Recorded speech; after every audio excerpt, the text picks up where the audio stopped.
In this section, let's talk about what you need to do when you have a property under contract. Number one is to do your due diligence. Go visit the property at multiple times, get your inspection done, talk to neighbors if you want to find out as much information as possible.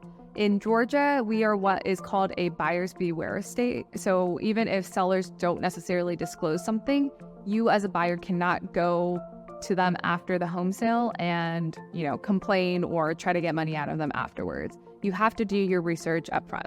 In this due diligence time period, you want to make sure you get a thorough inspection done, check for things that need to get fixed, and also negotiate with your seller to see if there's more things that they will fix up on your behalf or if you want cash to do that instead.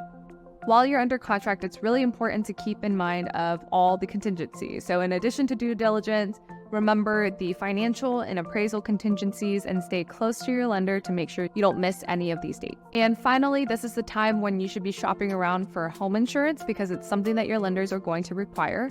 So make sure you find a policy that works for you and to get that information so that you can send it over to your lenders. Thank you so much for watching this video. I hope you are enjoying this ultimate home buying series. My name is Alice Lee. I'm a local realtor serving all the Metro Atlanta areas. And whether you're thinking about moving in the next 10 or 100 days, we are here to help you with all your needs.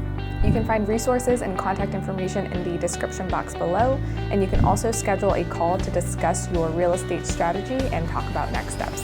I'll see you in the next video. Bye.